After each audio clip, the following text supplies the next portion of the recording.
Muy buenos días, tengan todos ustedes. Les damos nuestra más cordial bienvenida a nuestro programa Práctica Profesional de este día 22 de marzo de 2021. Sean ustedes muy bienvenidos. Estamos en nuestra tercera emisión, es la tercera emisión, y en esta ocasión contamos con la ayuda, con el apoyo y la participación de la Comisión de Investigación Profesional, COIMPRO, como todos ustedes. Y contamos con la presencia en este caso de Juan Carlos Hernández, que es el presidente de la comisión. Bienvenido, Juan Carlos, muy amable por aceptar la invitación. Gracias, buenos días, José Luis. Y bueno, pues aquí para hablar un poquito de lo que es la COIMPRO y del tema de estados financieros. Muchas gracias, Juan Carlos. También contamos pues con la participación de un muy buen amigo, es un hombre joven, ¿verdad? Que ya hemos tenido oportunidad de participar juntos también en la propia COIMPRO, ¿verdad? Es Alfredo Coronado García, ¿verdad? Así es, José Luis. Para distinguirlo, ¿verdad? De Alfredo Papá, ¿verdad? Alfredo Coronado es un muy buen amigo, nos hemos hecho amigos ahí en la Comisión de Investigación Profesional. De acuerdo. Alfredo, muchas gracias por haber aceptado la invitación, por venirnos a platicar de los temas que tenemos ahora. Con todo gusto, José Luis, muchas gracias. Bienvenido, muchas gracias. Hoy tenemos dos temas que vamos a desarrollar durante la presentación. La primera parte vamos a platicar del tema relacionado con el nuevo modelo de estados financieros que emite la COIMPRO anualmente y de la cual pues nuestro estimado amigo Alfredo Coronado nos va a platicar sobre este tema. Posteriormente se incorporará con nosotros Mauricio González. Mauricio González es socio de RCM y él nos va a platicar sobre el tema de la contabilización de las posiciones fiscales inciertas. Evidentemente todos nos estamos preguntando ahorita qué son las posiciones fiscales inciertas. Mauricio nos va a platicar un poquito sobre este tema. Pero antes, pues simplemente nada más para que nos ubiquemos un poquito. Juan Carlos, nos das una breve semblanza de tu currículum, de dónde eres socio, tu práctica profesional. Adelante, Juan Carlos. Sí, gracias. Mira, soy socio de una firma que se llama Padilla Villarroel, aquí en Guadalajara. Y mi práctica profesional, justo este año cumplo 31 años de práctica profesional en lo que es la auditoría de estados financieros. Muchas gracias. Que conlleva esa disciplina de temas de control, etcétera. Muchas gracias, Juan Carlos, muchas gracias. Alfredo, platícanos un poquito acerca de tu semblanza curriculum, si fueras tan amable. Claro que sí, con todo gusto. Bueno, yo tengo ya 16 años de experiencia en pues básicamente en temas de auditoría de estados financieros y asimismo también en temas relacionados con técnica contable, tratamientos complejos, etcétera, así como en el área de control de calidad. Actualmente estoy en Mazars, soy gerente senior en el área de FRS Desk y en el área de control de calidad.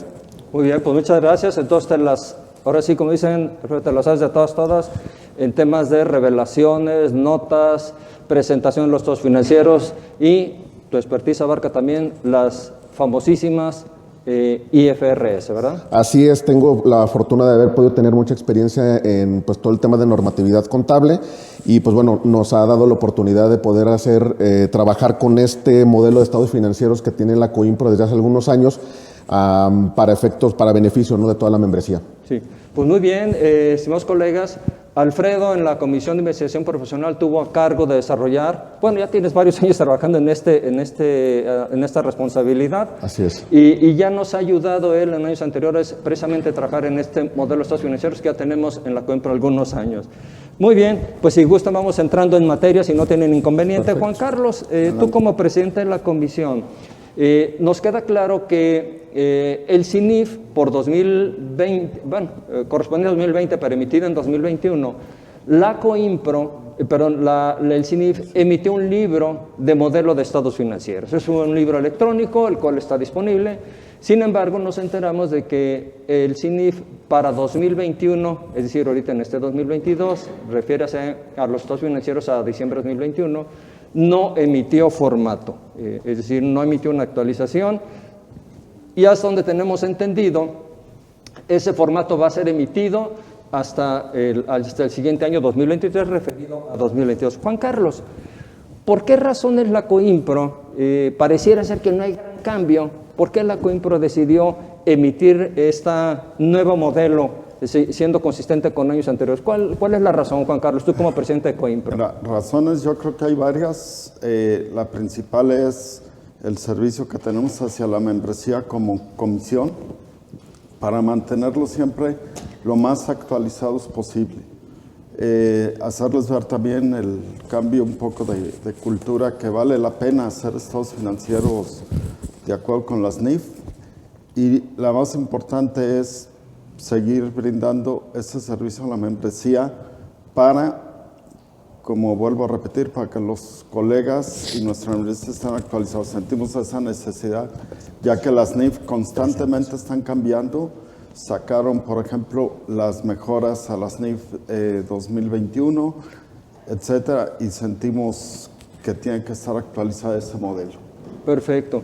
Muy bien, pues muchas gracias. Entonces sí es, a pesar de que se puede decir no hay grandes cambios, sí es conveniente que la membresía cuente con un modelo de las revelaciones respecto de la, vamos a decirlo así, de las NIF que entraron en vigor en 2021, Juan Carlos, y también lo que tenemos que revelar en relación con 2022. Muy bien. Oye, y nuestro modelo de estados financieros que emitimos en la COIMPRO y que es del Colegio de Contadores Públicos, o sea, de ustedes, nosotros estamos aquí para servirlos. ¿A quién está dirigido ese modelo de estados financieros? ¿Cuál es nuestro, pues vamos a decirlo, nuestro enfoque y cuál es a quién nos estamos dirigiendo? Sí, mira, nos estamos dirigiendo básicamente a empresas pequeñas y medianas y que no tienen que no tienen operaciones complejas, como una adquisición de negocios, como una consolidación de estados financieros, como una conversión a monedas extranjeras. Entonces, operaciones del día a día de este tipo de empresas, pequeñas y medianas, y que creo que les puede ayudar a mejorar la calidad de su información financiera.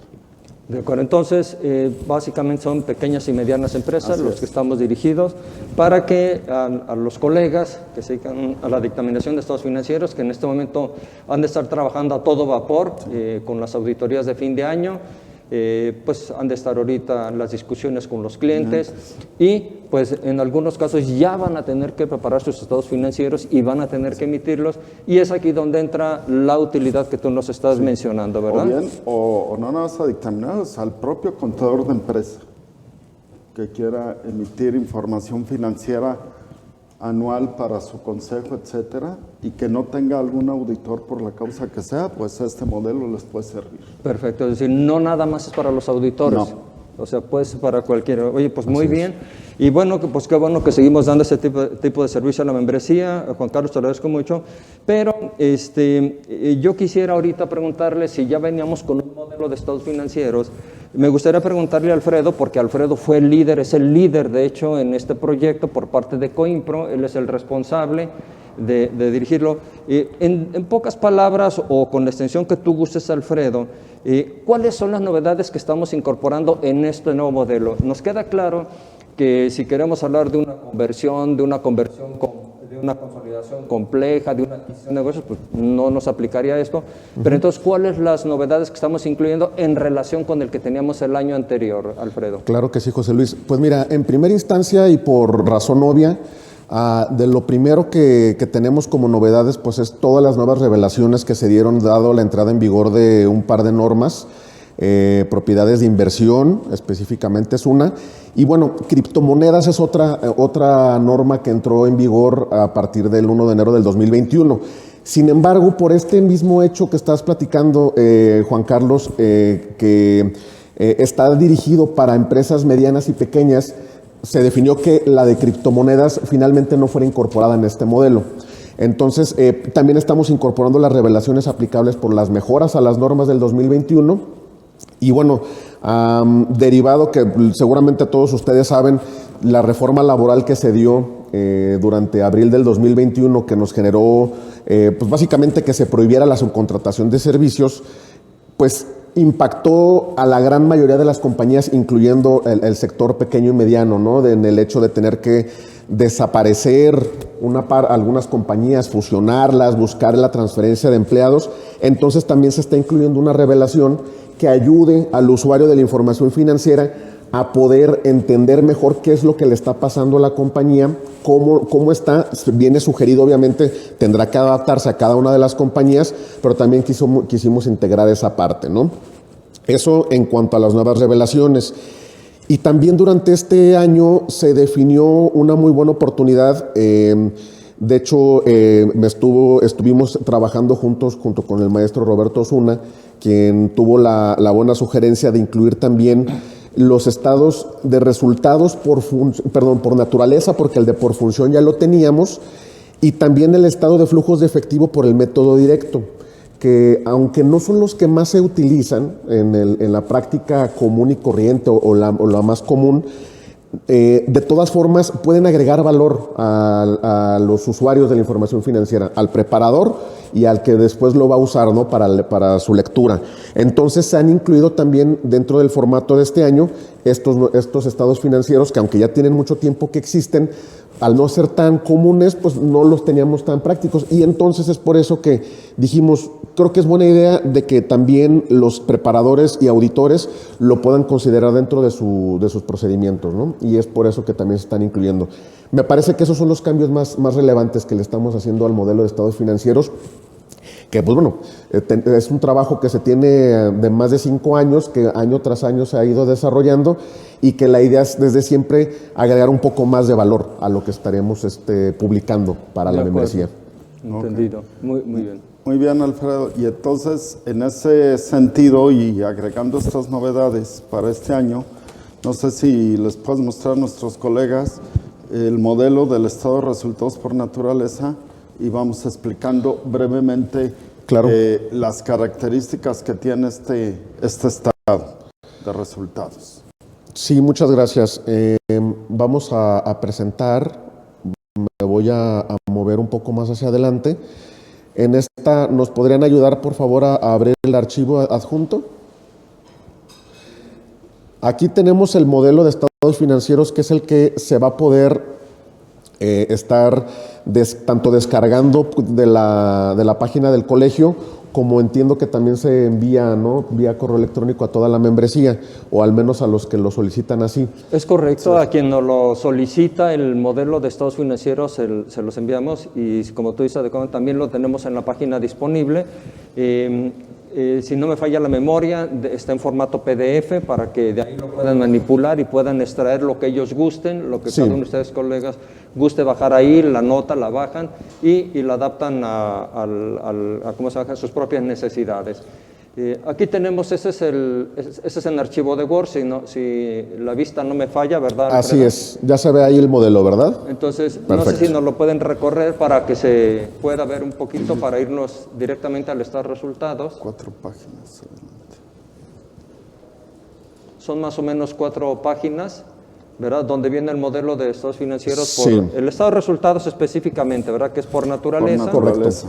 Y un poquito continuando con esto, Alfredo, tradicionalmente nosotros lo hacemos por función, que es decir, las ventas, nuestro costo de ventas te da tu utilidad bruta. Sí. Es lo que, y vienen los gastos de operación y tal. El estado de resultados por naturaleza es distinto.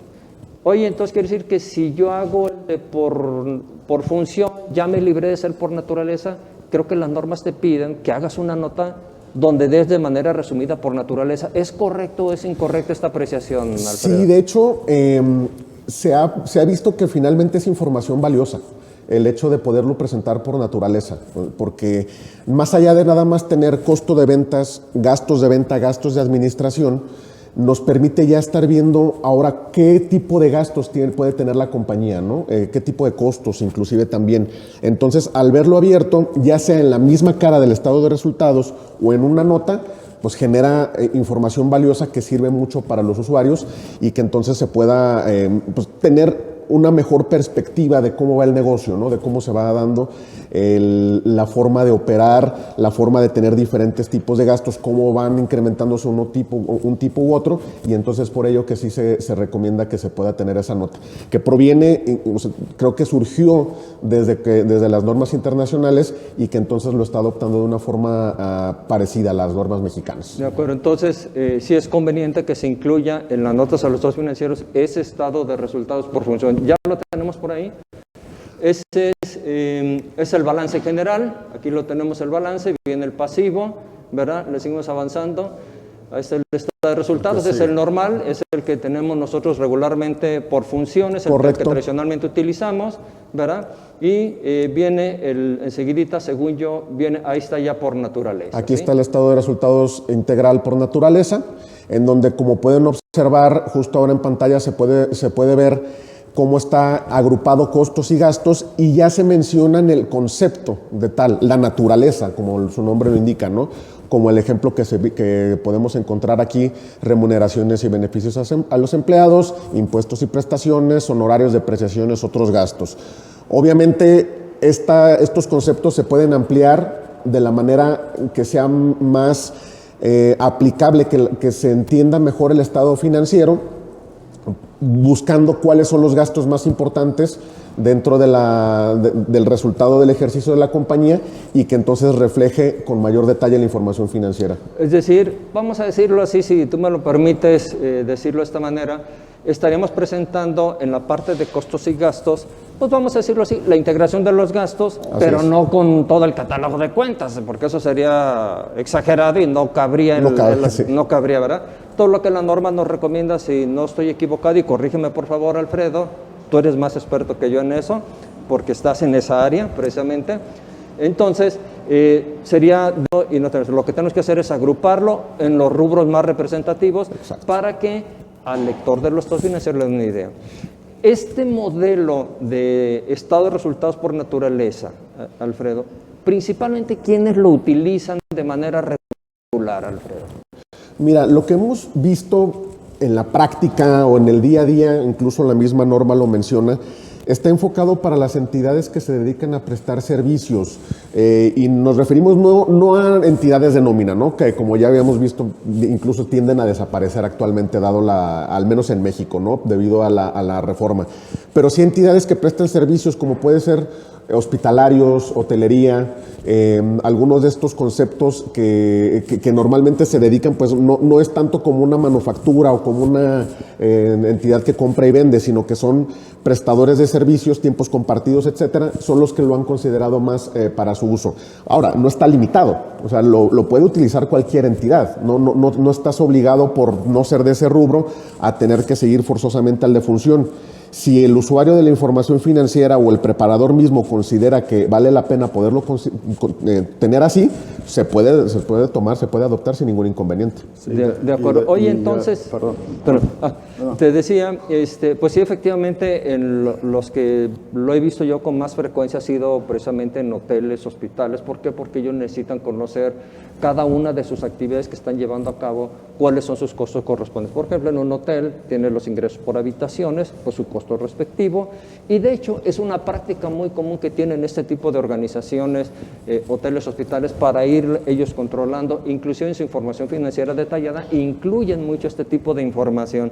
Bueno, pues yo creo que aquí los colegas que por ahí tengan algún hotel, pues ya van a saber de dónde viene un poquito y cómo pueden evidentemente mejorar la presentación y revelaciones. Si no tienes estado de resultados por naturaleza, bueno, le recordemos que tenemos pues ahí que poner una nota más o menos cómo están integrados nuestros costos y gastos, sí. Aunque nuestros ingresos a lo mejor sea pues simplemente de la pura compra-venta, pero a lo mejor la integración de costos y gastos va a ser muy útil para el lector de los estados financieros. Sí, y como comentario adicional, normalmente también las entidades no lucrativas usan este estado por naturaleza, porque es más útil para ellos el describir en qué se gastaron, porque van sobre un presupuesto que tienen que cumplir, y entonces es mucho más útil decir, mira, de cuotas fueron tanto, de sueldos tanto, de luz tanto, etcétera.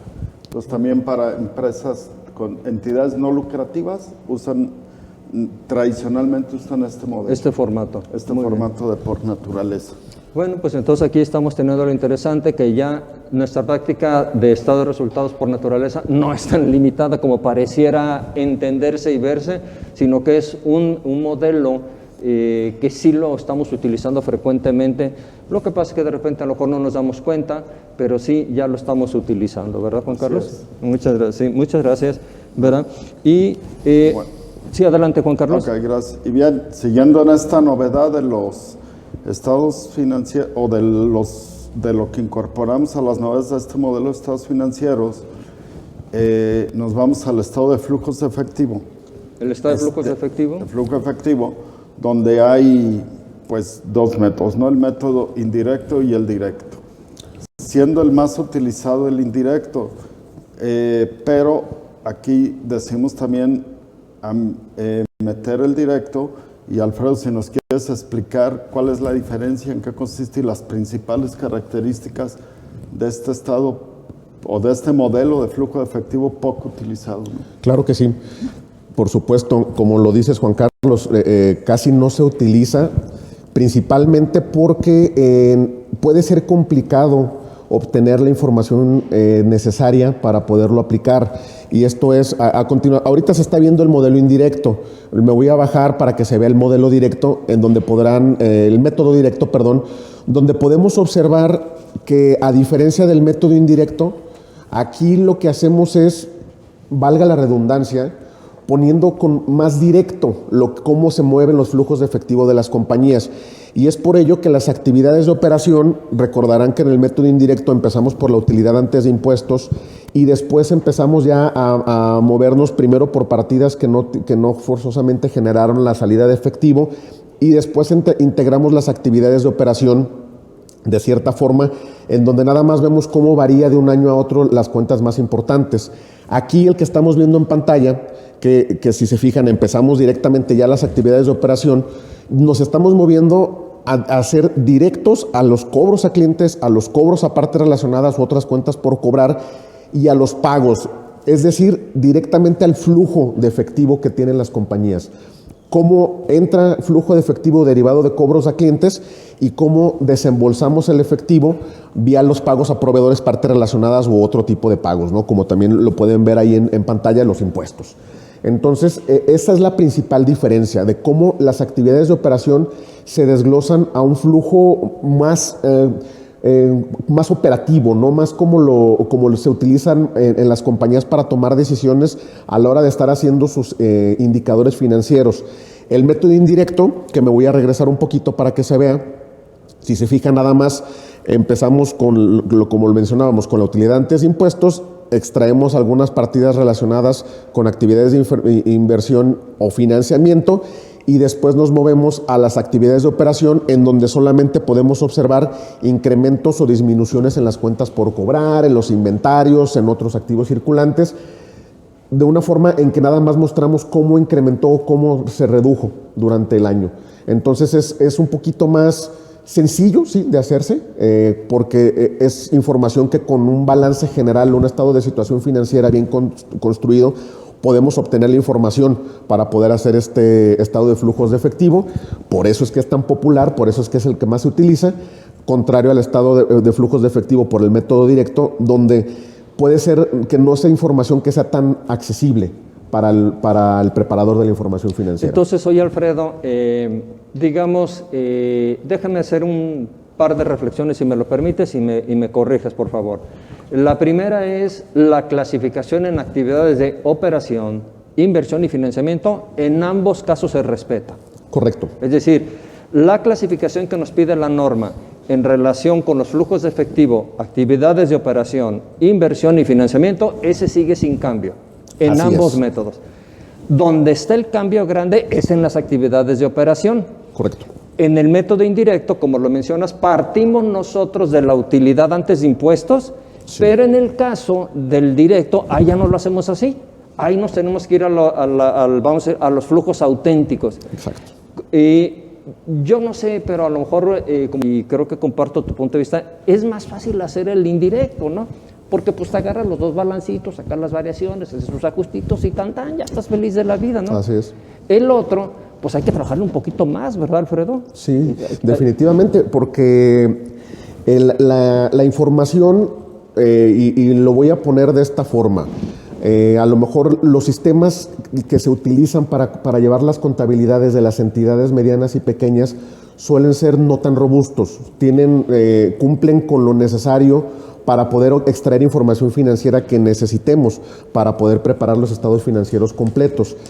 Pero no forzosamente tendrá ese mismo sistema una extracción de datos para poder generar el estado de flujos por el método directo. Seguramente se tendrá que utilizar otras fuentes de información que pueden ser estados de cuenta bancarios, que pueden ser reportes que utilicen las mismas compañías para controlar su flujo de efectivo, asegurarse de que no se van a quedar cortos en cierta parte del mes, cierta parte del año, y esa sería la información con la que se pueda preparar este estado financiero. Como lo decíamos, no forzosamente es tan fácilmente no es tan fácil obtener esta información, y es por eso que sí, suele ser que nos vamos por el método indirecto, que ese ya sabemos que con el estado de situación financiera y con algunos reportes específicos que pueden ser cómo fluyó el activo, la propiedad, plantilla y equipo, cómo fluyeron a lo mejor las inversiones en acciones, la deuda. Con esas 3 o 4 cosas tengo toda la información necesaria para hacer mi método indirecto, cuando aparte para el método directo necesito esto que acabo de hablar y además cómo fluyen los cash-ins y cash-outs, ¿no? Dentro de la información. Bueno, interesante porque, digo, inclusive la propia norma nos da algunas sugerencias, nos dice por ahí, oye, pues para sacar efectivo, para sacar los cobros a clientes, pues de repente nos dice, no, está re facilito, agarra las ventas, ¿verdad? Súmale el saldo inicial de clientes y restale al final y ya lo tienes, bueno, pues eso es muy facilito, ¿no? Pero a veces, como tú dices, los sistemas de las pequeñas y medianas empresas no son tan robustos porque, digo, ese se me hace bien facilito a mí. Sí. Pero ahora métete a sacar el de pagos a proveedores. Ay, hijo, ya es donde, ahora sí, como dicen, me empieza a sudar la pelona. A ti todavía te suda el copete, a mí ya no. Ni a mí. Bueno, tampoco a Juan Carlos, ¿verdad? Sí. Bien, la verdad de las cosas es que es ahí donde se complica, no está tan facilito y Correcto. por eso requiere de mucho más trabajo y por eso es donde tú mencionas que requerimos nosotros o las entidades requieren pues de algunos otros reportes del control de sus flujos de efectivo, alguna cosa y sobre todo viene la parte difícil, conciliarlo con tu registro contable y por eso Así requiere de mucho más trabajo y por eso decíamos al principio, pues es mucho más facilito de repente pues agarrar las variaciones y tus ajustitos para efectos de sacar los flujos auténticos y ya te olvidas del asunto. Sí. El otro sí requiere de más trabajo, ¿verdad? Sí, definitivamente, aunque también fructifica, ¿no? Ese mayor trabajo genera un estado de flujos de efectivo con mayor claridad. Se ve más, es más visible cómo fluyeron los flujos hacia adentro y hacia afuera de la compañía. Y es por eso que también se recomienda que se utilice.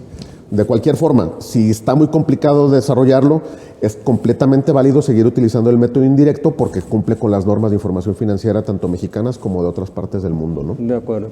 Es decir, las otras normatividades, Alfredo, IFRS, yo sé que hay más normatividades, pero siempre hacemos mención, al menos aquí nosotros, a las IFRS y el US GAAP. IFRS, pues porque les obliga aquí a las empresas públicas en México, si no me equivoco. Así es. ¿Verdad? Y también, por lo que no decirlo, contamos con un muy buen número de subsidiarias en el extranjero que se reporta bajo IFRS, ¿verdad? Efectivamente. Y además, bueno, no dejemos de lado también que hay una norma de información financiera mexicana, que es la de supletoriedad, que además nos dice que si por alguna razón la NIF mexicana no te está mostrando exactamente cómo se debe de tratar un tratamiento contable, inmediatamente te dirige a las normas internacionales. Es nuestro primer escalón que tuviéramos que dar en caso de no tenerlo.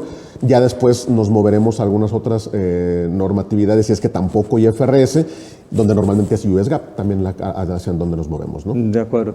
Sí, porque son las dos normatividades que más influyen en nuestra actuación profesional. Sí, en nuestra ¿verdad? economía, ¿no? Aquí en México, Sí. definitivamente. Inclusive puede ser, hay algunos despachos que se dedican a llevar contabilidades, hay algunos muy prestigiosos, aquí muy conocidos, que se dedican a llevar contabilidad de empresas extranjeras que están en la fase inicial, en lo que llegan, crecen y ya hacen sus propias contrataciones de contador, contralor y etcétera, etcétera. Entonces, pero se tiene que estar enviando información financiera bajo US GAAP. Tenemos una gran influencia ahorita de IFRS desde mi punto de vista y US GAAP, ¿verdad? Definitivamente Así es, sí. ¿verdad? Efectivamente son las que tienen mayor bueno, no convergencia, sino que es más común encontrarlas en las entidades Aquí mexicanas nosotros. que luego tienen operaciones con sus corporativos en otras partes del mundo. Así es. Fíjate que te voy a platicar un poquito una experiencia personal. Ya sé que ya estoy viejo, como todos ustedes saben, yo soy socio retirado de PricewaterhouseCoopers. Yo me retiré en el 2017, pero por allá, poquito antes de que arrancara el nuevo milenio, si alguien me hubiese preguntado, Juan Carlos y Alfredo, hacia dónde se dirigía la normatividad, por allá yo les hubiera hecho sin duda US GAAP. Yo les hubiera hecho sin temor a equivocarme US GAAP, porque las normas en ese entonces, conocidas como normas internacionales de contabilidad, pues la verdad no pintaban gran cosa. Sorpresa, donde se está moviendo el mundo es a IFRS, es la que tiene más influencia, y bueno, pues los gringos siguen con US GAAP por ahí, ¿verdad? Entonces, simplemente se los platico como detalle, Sí. pero aquí me quisiera tener... Sí, adelante. Perdón, y de hecho, todas las empresas públicas en México deben utilizar IFRS. IFRS, es obligatorio. Es obligatorio para empresas públicas. Bien, aquí tenemos, nos manda un mensaje saludándonos Mario Gilberto Casillas, que está conectado. Muchas gracias, Mario, aquí estamos a la orden. Y bueno, pues vamos a continuar con nuestros temas. En relación con las notas a los estados financieros, me queda claro, Alfredo, que estamos incorporando entrar en vigor las NIF, perdón, las mejoras a las NIF para 2021 y se hace una revelación. Ahí está el modelo de nota, lo puede utilizar los colegas y adaptarlo a sus propias necesidades. Así es. Y también estamos incluyendo la nota de las modificaciones o de las mejoras a las NIF que ocurren en 2022 y cuál sería el posible efecto que pudieran tener, ¿verdad? Efectivamente, la norma mexicana pide que se revele también dichas normatividades o dichos cambios, que aunque todavía no forzosamente están dentro de la información financiera que se está presentando, ya le tiene que dar una idea al lector de cómo pueden llegar a impactar esas nuevas normas, ya sea una norma completa como lo que tenemos este año, que a partir del 1 de enero del 2022 entra en vigor por fin la NIF C15, la de deterioro de activos de larga duración, que aunque teníamos nuestro boletín todavía de cuando se llamaban principios de contabilidad generalmente aceptados, ahora ya tenemos una norma como tal que converge prácticamente en su totalidad con IFRS y que, bueno, ya entra en vigor a partir del 1 de enero de 2022. Si por este cambio en la norma hay un impacto, ya lo tenemos que estar mostrando en la información financiera de este año. Oye, Alfredo, perdón que te interrumpa. Entonces, una cosa que debemos insistir ante los colegas es, oye, no, es que eso entra en vigor en 2022, allá, preocúpate por allá, no me enredes a mí ahorita. No, sí puede haber un cambio porque te puede afectar e inclusive puede haber normas que te apliquen la retroactividad, es decir, que apliques de manera retrospectiva la norma y te tengas que ir al pasado. Sí, efectivamente, y bueno, incluso hasta también por el hecho de que estas normas te permiten aplicación anticipada, ¿no? Que también eso sería todavía más importante. Pero en sí, actualmente, pues como decías, José Luis, estamos en el momento en que se están preparando y emitiendo los estados financieros del 2021. Ya pasaron pues prácticamente 3 meses, entonces ya pudiéramos empezar a notar impactos o incluso platicando a través de las empresas públicas, pues ya están en la necesidad de preparar sus informes trimestrales, ya del primer trimestre. Estamos a 10 días de que se acabe el primer trimestre del año y entonces ya necesitan conocer cuáles son los impactos. No debemos de esperarnos hasta que andemos por allá de octubre, noviembre, cuando llegan los auditores y que a ver cuáles son los efectos de las nuevas normas en tu información financiera. No, ya podemos estarlos viendo, además de que si ya hay un impacto importante, esa nota de nuevos pronunciamientos contables aplicables ya debe demostrar ese impacto en la información financiera. Lo mismo que nos ocurrió con la NIF D5 de arrendamientos, claro, que ahí teníamos la chancita, nos dieron la chancita de perdonarnos el pasado, pero sí, ya teníamos que informar, oye, más o menos por aquí pienso que me va a impactar en el registro de mis activos y de mi pasivo por arrendamientos, ¿verdad? Así es, que nos pasó hace 2 o 3 años, no recuerdo muy bien, ¿no? De cómo fue que... En el 2019. 2019, que tuvimos que adoptar la nueva NIF D5, que nos generó todo un revoltijo, ¿no? en balance general. Bueno, que dicho sea de paso, todavía nos ponen dificultades, ¿no? Sí, todavía nos ponen dificultades, sí. Y algunos todavía se sorprenden, incluso su servidor doy clases en una universidad, de repente platicarles a los muchachos de la NIF D5, como que dicen, pues estoy rentando un piso de oficinas, ¿qué tiene que ver esto, no? Sí. O sea, se extraña, ¿no? Pues estoy rentando una bodega, pues ni le interesa a la empresa comprar la bodega. Pues están rentando y se van a salir en 2 o 3 años y tan. Bueno, sí tiene un impacto, definitivamente, ¿verdad? Efectivamente. Oye, pero... O un coche. O un coche, ¿verdad? Tan simple. Un automóvil, un equipo de reparo. Tan sencillo como eso. Así ¿verdad? es. Oye, pero me llama la atención, Alfredo, el tema mencionaste propiedades de inversión. Sí. Ya entró en vigor, pero como que me da la impresión que no le hemos dado el golpe.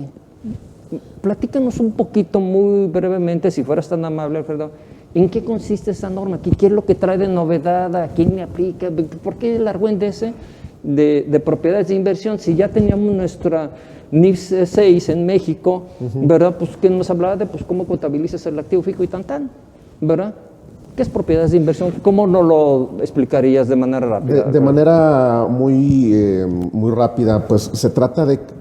Hay propiedad que tiene la compañía, activos fijos, como le conocíamos, que tienen que ver con edificios o terrenos, que realmente los tiene la compañía no para utilizarlos en su operación del día con día, sino que los tiene para generar plusvalía. Para ganar, ya sea por tenerlos, ya ven, es muy común, ¿no? que haya compañías o incluso personas físicas que compran un terreno no tanto porque lo quiera usar, sino porque lo que le interesa es que por el paso del tiempo, por el cambio en los valores de las propiedades, genere plusvalía, genere mayor valor. Entonces, la norma nos pide que esto se clasifique por separado. Es para esto y también para ganar rentas, ¿no? También si yo lo utilizo nada más para ganar rentas en mi operación día con día, también se le debe de considerar como propiedades de inversión. Se presenta en buen por español, separado. si uno de nuestros clientes se dedica a comprar edificios, porque bueno, yo he tenido clientes en mi pasado, Claro. en mi pasado borrascoso, he tenido clientes que se dedicaban a comprar edificios, los arreglaban y los rentaban como oficinas. A ellos les aplica propiedades de inversión. Definitivamente. Ese es un ejemplo claro de cuál es una propiedad de Y inversión. grupos inmobiliarios... Sí, adelante, Juan Carlos. Perdón, pero si el arrendamiento es la propia actividad de la compañía, ahí está esa disyuntiva de la propia norma, porque si es tu core business, a lo mejor habría que evaluar ¿cómo se llama? Si caigo en propiedades de inversión o no. Definitivo. Sí, habría que hacer una evaluación para ver si es propiedad de inversión, Sí. porque incluso me voy hasta en una de esas, puede ser hasta inventario, ¿no? Si claro. si te dedicas a comprar y Así vender es. también, no nada más rentar, pues entonces te caería como un inventario, a lo mejor a largo plazo, o a lo mejor sí, esté dentro de mi revolvente, pero sí, también tendría que hacerse la evaluación dependiendo del modelo de negocios de la compañía para ver cuál va a ser la clasificación. Para mí es adecuada, importante. ¿No? Hay que tener muy en cuenta la clasificación, el modelo de negocio de la compañía y leer cuidado porque a veces se puede malinterpretar. Sí.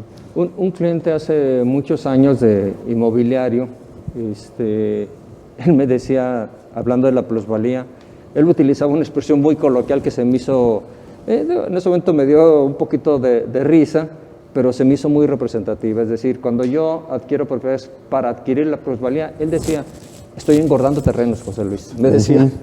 Entonces, ese engordando es, estoy yo adquiriendo esa propiedad con el propósito de que gane una plusvalía y en un momento dado decidiré si construyo algo ahí o lo vendo. Ahorita no lo tengo definido. ¿Ahí aplicaría propiedades de inversión? Sí, efectivamente, y además lo que acabas de comentar, de ver cuál es la finalidad de esa propiedad de inversión, también va a generar si se debe de clasificar como tal o si realmente entonces estaríamos en propiedad, planta y equipo, ¿no? Y otra cosa que está muy relevante es que ya también bajo unas reglas muy específicas está permitiendo el modelo de valor razonable, la nueva norma, la NIF C17.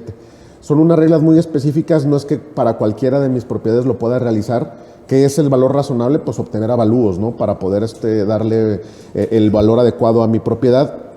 Ya también se permite, es un pequeño resquicio que ya le dio el CINIF para poder utilizar ese modelo, ¿no? No, A ver, pero qué bueno, porque permítame. es un tema ahí olvidadón que tenemos. Yo digo que no, yo creo que se les ha olvidado a mucha gente, pero creo que a la Coimpro no, ¿verdad, Juan No, Carlos? a la Coimpro no. No sé, Alfredo, Hemos ¿verdad? Pero a la insistido Coimpro y no se le ha olvidado ese tema. Tú ya tienes varios años de ser miembro de la Coimpro, que has trabajado muy bien. Pero tú, Juan Carlos, pues también eres de los pilares ahí de la Coimpro. Entonces yo creo que es un tema que hemos traído todos nosotros, pues, la revaluación. Es más, de hecho, su servidor antes de retirarse, pues ya empecé a tener manifestaciones de clientes, no se corríjanme ustedes por favor, pero es que me decían, oye José Luis, el banco me está solicitando que registre la revaluación.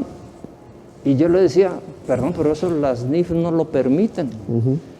Y curiosamente, y corrígeme por favor Alfredo, Juan Carlos, IFRS sí permite el modelo de revaluación o modelo de valor razonable, como lo decimos, ¿verdad? Entonces, de hecho, cuando salió este proyecto de auscultación de propiedades de inversión, venía redactado de tal manera que no lo permitía, ¿verdad? Así es, ¿verdad? No lo permitía. Lo platicamos en la comisión, recuerdo que pues decíamos, parece que todavía no, el CINIF no considera que la economía en México, finalmente las empresas hacen la economía, deba de estarlo utilizando. Creo que tiene mucho que ver por algunas prácticas que se llegaron a tomar en algún tiempo en el que se hacían avalúos un poco fuera de contexto, ¿no? Y que a mí no me alcanzó a tocar esa parte cuando el B10, la norma de reconocimiento de la inflación, te daba la oportunidad de utilizarlo, ¿no? En lugar del nada más el factor de inflación que como el que tenemos todos los años, te permitía que utilizaras este método de avalúos, ¿no? También hace mucho tiempo. Y creo que por ahí se dieron algunas malas prácticas y por eso es que como que estamos muy limitados en ese sentido, ¿no? A tu papá, a Juan Carlos, a mí sí nos tocó eso. Ya.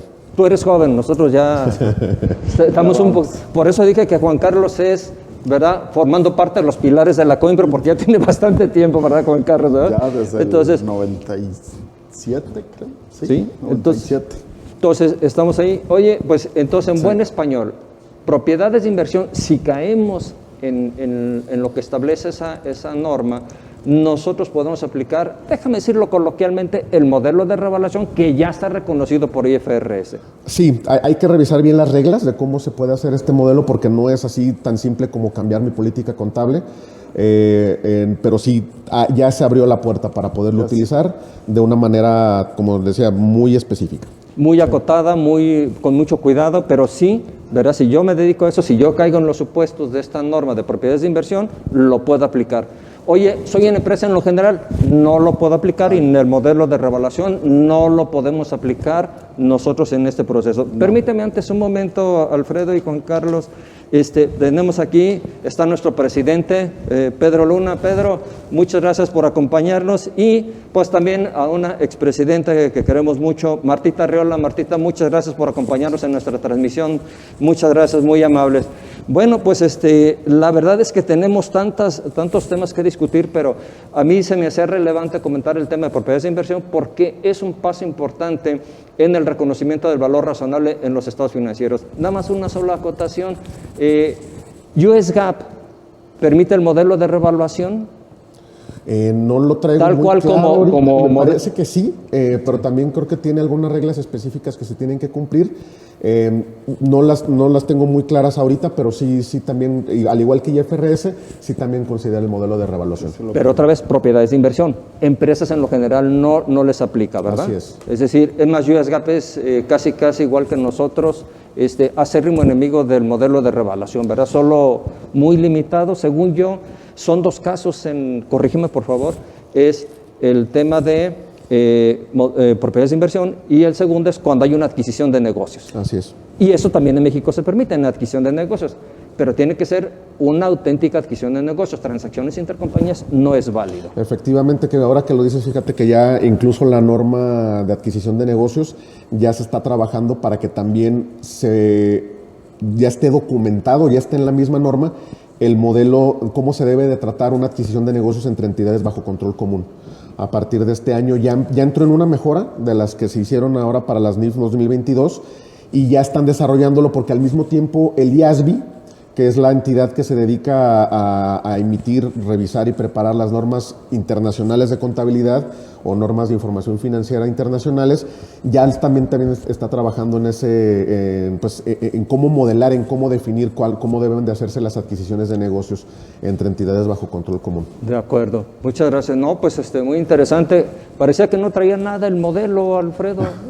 Pues con mucho gusto e interés le fuimos dando detalles que enriquezcan al modelo, que lo hagan más valioso, que lo utiliza la membresía y que incluso nos hagan llegar sus sugerencias, ¿no? También estamos completamente abiertos a que podemos encontrar mejoras también que vengan de parte de la membresía.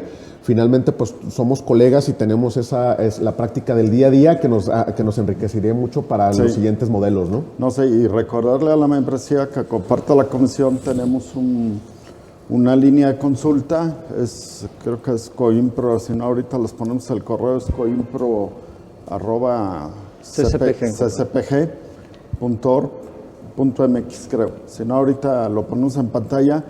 Y para toda la membresía, cualquier duda específica que tenga de alguna consulta contable, de revelación, de presentación o evaluación, bueno, con todo gusto, aquí en la comisión, pues estaríamos para apoyarlos y atenderlos. Entonces tenemos en la Coimpro un grupo.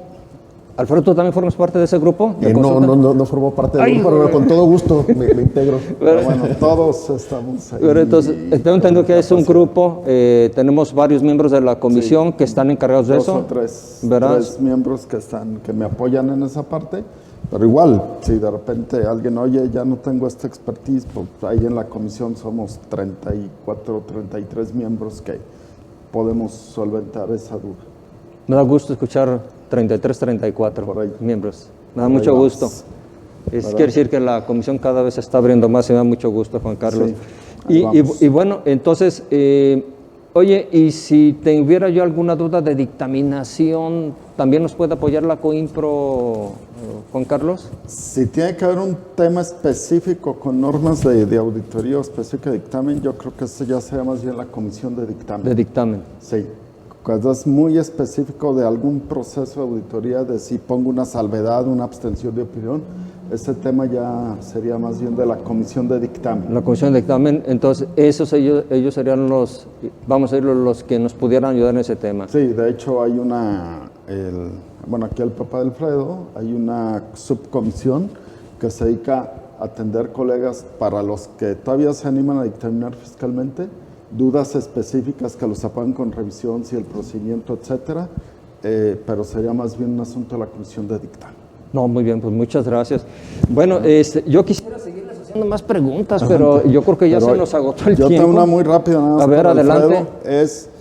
Este modelo, bueno, obviamente va a ayudar a los colegas para la elaboración y para su quehacer profesional, pero finalmente, ¿por qué, Alfredo, consideramos que la información financiera tiene que ser de calidad? ¿Por qué se pide tanto que haya calidad en la información financiera?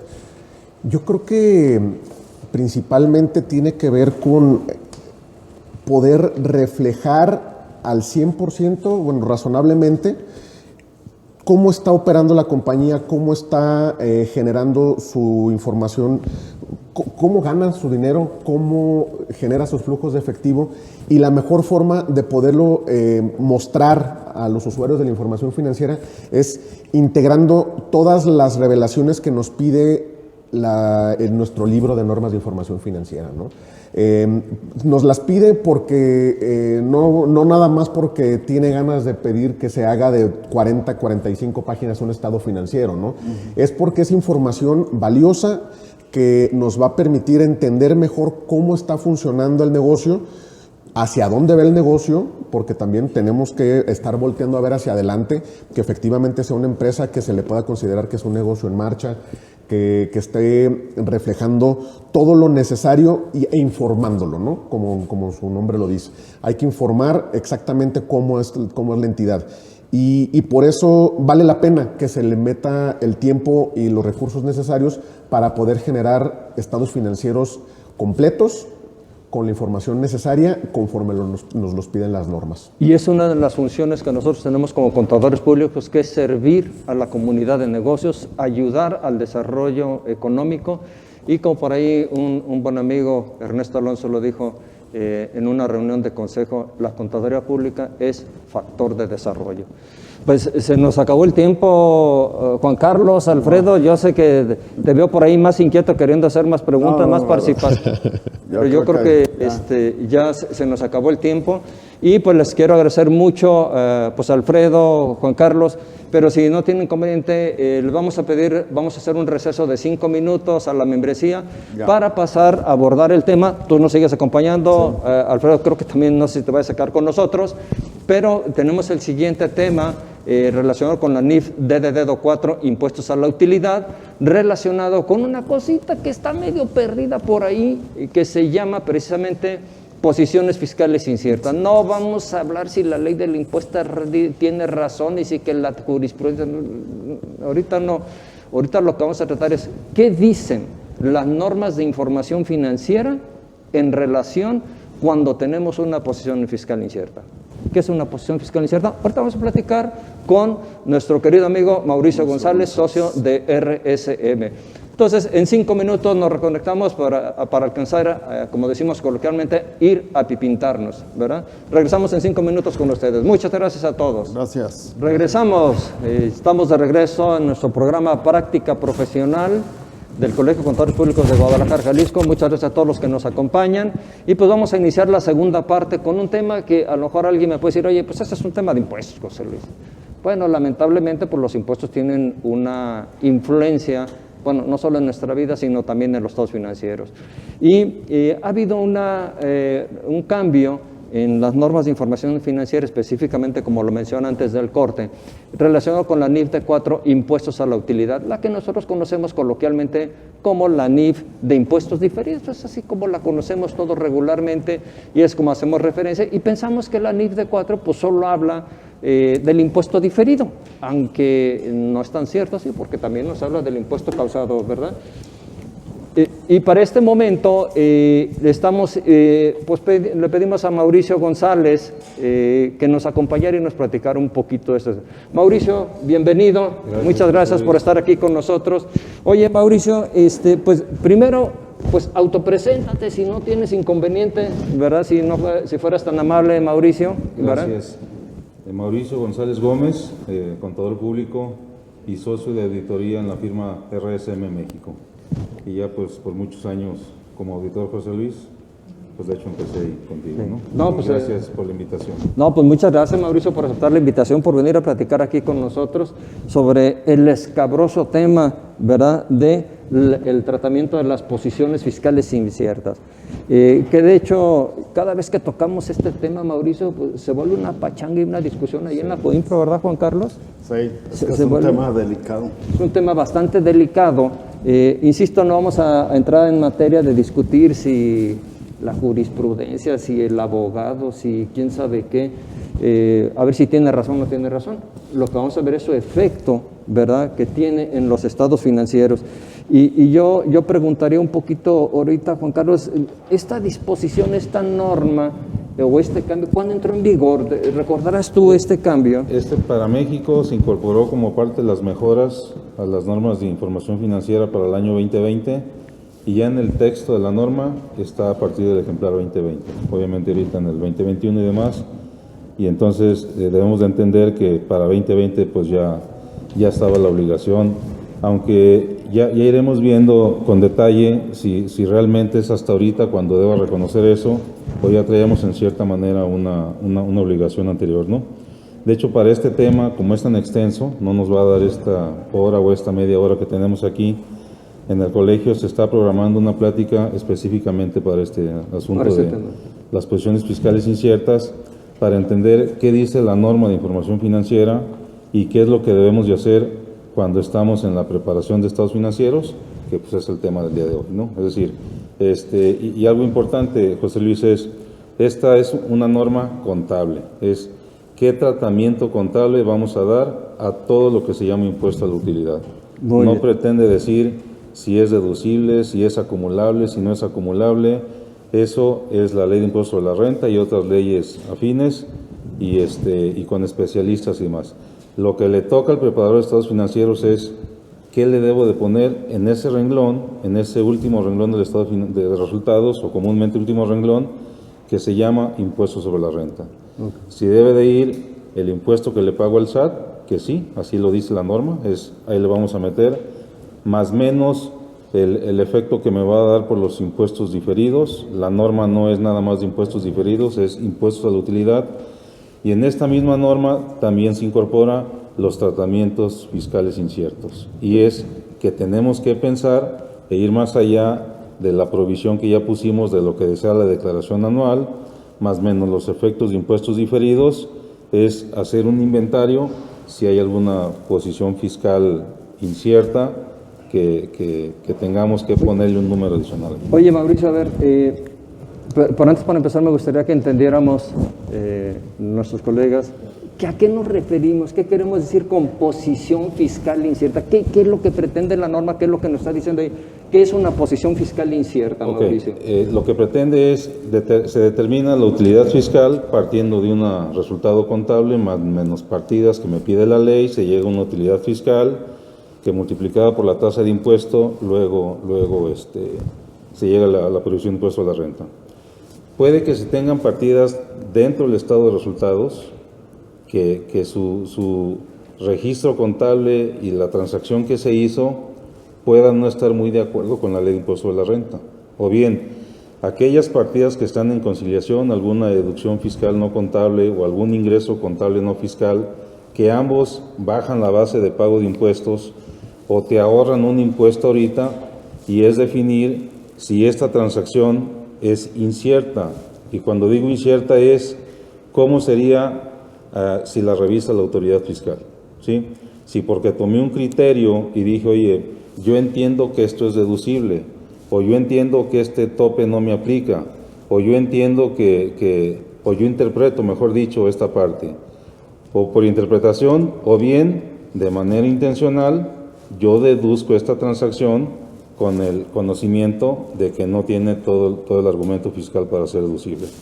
Entonces, o bien de que la autoridad puede no compartir el criterio. Esa es la idea, porque ¿qué impuesto debemos dejar registrado ahorita? Es el que le pagamos en la declaración, porque así lo dice la norma y porque más o menos los efectos del impuesto diferido, que puede ser un cargo adicional o un beneficio, pero también ¿qué sucede si no pago un impuesto debido de una transacción o una posición que tomé en deducir algo, en no acumular algo, por mi criterio, más el de mis especialistas y abogados, porque así lo interpreto, o porque con el pleno de conocimiento de que la ley no es clara, trato de tomar alguna ventaja? Pero, entonces, este tratamiento es para alertar al preparador de estados financieros y decir, oye, se me hace que el impuesto que debamos dejar registrado a lo mejor no es suficiente con el que va en la declaración anual, y a lo mejor no es suficiente con el que te da las partidas diferidas, y tendríamos que agregar algo más por ese ahorro que tengo del impuesto. A ver, Mauricio, permíteme aquí. Entonces, eso que tradicionalmente se piensa, de decir, la NIF de 4 solo habla del impuesto causado y del impuesto diferido y ya acabé. Eso ya no es cierto. Hay que agregar esto. Hay que agregar ese tercer punto. Es decir, yo determiné que mi cargo por impuesto pagué, por poner un número, ¿no?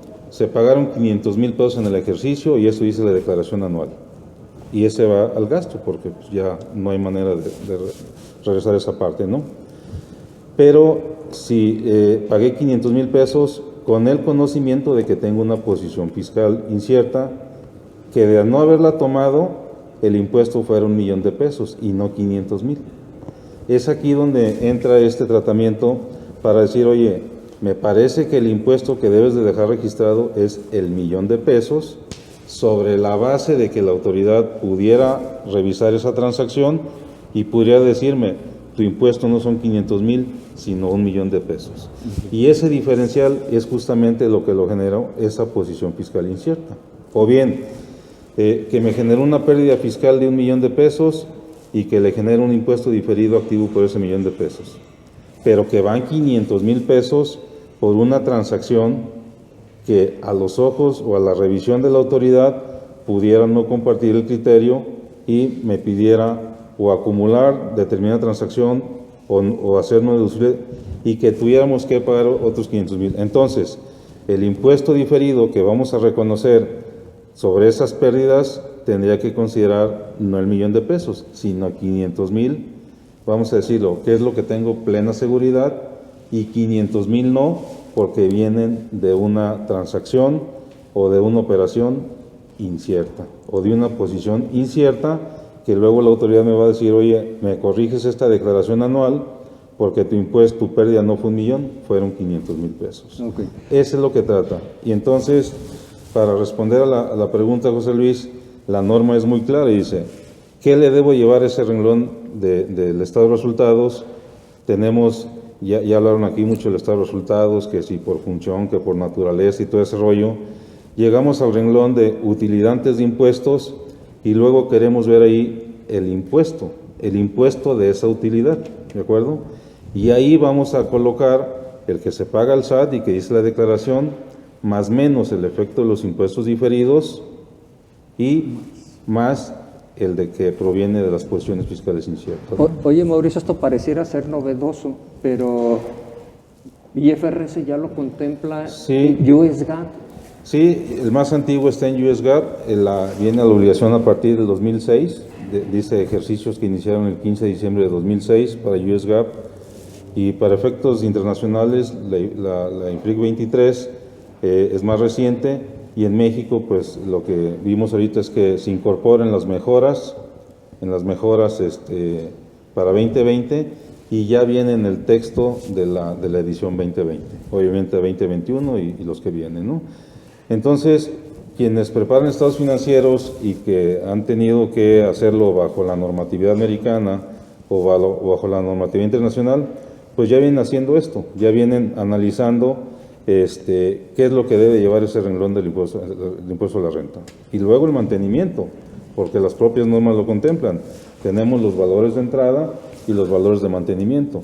Y esta norma me va diciendo cómo vamos a ir cuidando cada cierre de ejercicio, pues esta transacción, ¿no? Porque puede a lo mejor vamos a decir, expirar el plazo, Pueden desaparecer vencer. puede ser el plazo de la autoridad para reclamarlo, ¿no? Pueden cambiar las condiciones, es decir, jurisprudencias que hubo al respecto, tesis, juicios que se hayan ganado, por ejemplo, con algún otro contribuyente, y que pueden ayudar a este criterio que se tomó hace 3 años o hace 2 años, ¿no? O bien puede operar en contra, O en contra. que es la desgracia, ¿no? Justamente tocaste el punto, José Luis.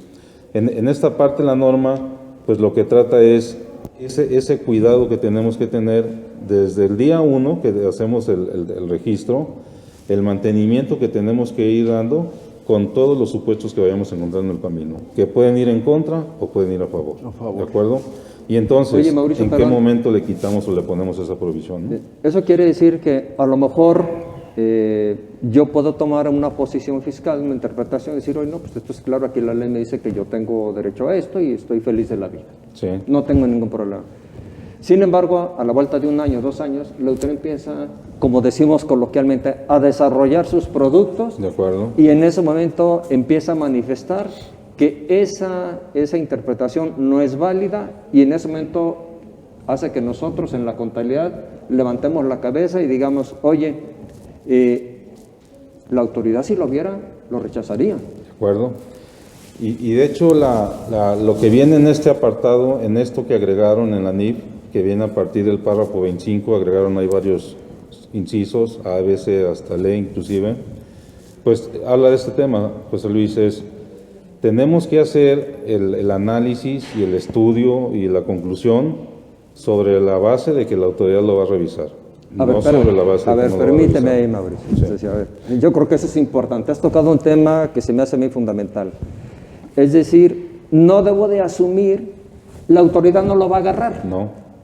O sea, lo que tú me estás diciendo, cuando apliques esta regla, por favor, velo con los ojos de si la autoridad lo viera, no si lo va a ver. Es decir, considéralo como si la autoridad lo viera y te lo va a objetar o no. ¿Eso es lo que me quieres decir? Y es lo que dice este apartado, justamente. Lo que agregaron es, vamos a hacer el análisis asumiendo que está siendo revisado por la autoridad y con todos los elementos que tenemos para defender esa posición, ¿no? Esa es la idea, no es hasta que venga y me revise, porque si ya me está revisando, pues entonces ya inclusive nos aplica un pasivo contingente, ¿no? Ya tenemos... O sea, me tengo que ir a la C9. Pues ya estamos en la C9, si es remoto, posible o probable, y dónde estamos ubicados, porque ya revisó. Y la idea de esta incorporación a la norma de impuestos a la utilidad es desde el momento en que se hace la transacción, o bien a través del tiempo, mientras la autoridad tenga la posibilidad de revisar cómo estoy con las posiciones fiscales que el preparador de estados financieros pues conoce a plenitud qué es lo que hizo y cómo lo hizo. Y él es entonces quien debe de tener todos los argumentos para defender si va o no el registro contable de esta posición fiscal incierta, ¿no? Oye, entonces, cuando estamos haciendo ese análisis, ¿qué elementos debemos de considerar al hacer ese análisis, Mauricio? Pues mira, habla algunos, la propia norma, no es limitativo, habla de que jurisprudencias, interpretaciones, ayuda con especialistas,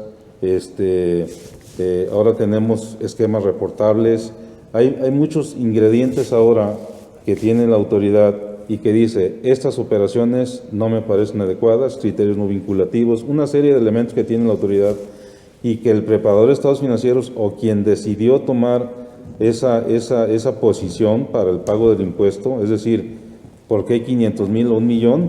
Pues tiene que estar consciente de eso. Hay una frase que tú utilizas inclusive mucho, José Luis, cuando he escuchado tus pláticas.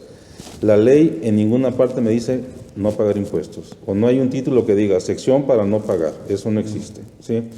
Entonces, cuando ya el emisor dice, tengo esta base gravable de pago de impuestos y no quiero pagar impuestos, pues entonces posiblemente se van a enfrentar a una posición fiscal incierta, posiblemente, no es claro, a menos que en realidad se le esté yendo por alto algún artículo de ley que le permita diferir el impuesto, es otra situación. Pero no existe en ninguna parte eso de que dime, es que te faltó aplicar el artículo de no pagar impuestos. Eso no existe, ¿de acuerdo? Si lograste bajar esa base, es porque seguramente hay un tratamiento fiscal, pues, de planeación, de estrategia, como se le llame, y que puede llevar a una posición fiscal incierta. Y que entonces se dio el efecto de que en lugar de pagar 1,000,000 de pesos, se pagaron 500,000, o en lugar de perder 500, perdieron 1,000,000, pero hay ese ingrediente que puede provenir de una posición fiscal incierta o de una transacción que tiene esa incertidumbre de que si la revisa la autoridad, pues tenemos que tener todos los elementos para defender por qué se hizo deducible. Entonces, lo que nos estás diciendo, Mauricio, es que cuando enfrentemos esta circunstancia, debemos de apoyarnos con nuestros especialistas. No podemos decir simplemente por mi ronco pecho de que yo considero que es deducible y tal. O sea, el análisis tiene que ser un análisis serio, profundo y allegarnos de los profesionales adecuados, abogados, fiscalistas, quienes sean, y soportando, inclusive escuchando opiniones terceras, pudiera ser ese el caso, ¿verdad? Sí. Entonces, los no... historiales de los tribunales y todo eso. O sea, hay que Todo allegarse eso va muchos influyendo. elementos, ¿verdad, Sí. Juan Carlos? Sí. Y yo le pregunto a Mauricio, a ver, no me asesoro del profesionista, le pido la carta al abogado por proceso, lo que sea, y el abogado dice, si vuela y no le veo mayor oportunidad, o es súper defendible y ganable al 90%. Ya esa incertidumbre del 10 ya haría que yo estuviera el simple hecho de irme a juicio ya estaría que yo estuviera en esa posición, ¿no? Yo creo que no, Juan Carlos, porque pudiera ser un efecto remoto inclusive, porque si alguien conocedor de la materia ya está dando inclusive de un porcentaje del 90%, aquí estamos hablando de ya más del 50% para que algo sea probable de registrar, ¿no? Entonces, si ya te está dando es que seguramente tiene todos los elementos de que es una transacción que no tendrá un mayor perjuicio para la entidad sobre la cual estás preparando estados financieros. Pero si dentro de esa conclusión, Juan Carlos, se dice, pues es mi conclusión, pero no sé qué defina en su momento la autoridad o el juzgador, pues entonces ya hay que agregar algo más para saber si estamos en un tratamiento fiscal incierto. Y algo muy importante, Juan Carlos, quien realmente conoce de esto y quien lo hace, pues es quien prepara los estados financieros. Ah, ¿no? sí, claro. Es quien sabe si tiene todos los elementos de fondo, hoy está mucho de ese tema de fondo de la transacción, y que de no tenerlos, pues entonces justamente lo que pide ahora esta parte de la NIF es en qué momento tenemos que reconocer ese impuesto que pudiéramos pagar en caso de tener una revisión de la parte fiscal. Que hoy la parte de juicio profesional se vuelve Es muy aguda importantísimo, y hay digo, que tener mucho cuidado en esa parte. Toda la preparación de estados financieros siempre tiene que estar presente el juicio Y el criterio prudencial. Y no se trata de que si es conservador o no es conservador, es qué elementos se tienen para saber si esta transacción de veras tiene este ahorro del 50% de impuesto. Por eso puse el ejemplo del millón contra los 500,000, o no es realmente un ahorro y se provocó el ahorro por una posición fiscal incierta. Entonces, si estamos ahí, pues la NIF dice, bueno, no le hagamos al cuento y dejemos registrado su impuesto. ¿Por qué? Posiblemente tenga una exigencia de parte del otro. Sí, claro. O si te provocó una pérdida fiscal, no le des el beneficio, porque está en duda que la puedas aprovechar en el futuro. Porque en algún momento te van a quitar ese derecho de poder aprovechar esa pérdida fiscal, ¿no? Bien. Oye, Mauricio, bueno, vamos a asumir, ya consultamos con medio mundo, déjame poner un ejemplo muy malo y tú me dices si es inapropiado. Déjame pensar un tema de regalías. Yo las contabilicé, las estuve pagando porque pensé que tenía el derecho y que bla, bla, bla, bla, bla, bla. Y vamos a pensar que la transacción, el defecto fuera y sea objetable. Y vamos a pensar que lo consultamos con nuestros abogados y los especialistas y todo, y la mentira que te eché. Y nos dice, oye, no, pues sí se ve complicado el asunto. O sea, se ve que está cañón el tema. En ese momento la entidad dice, sí, estoy frente a una posición fiscal incierta. Muy bien.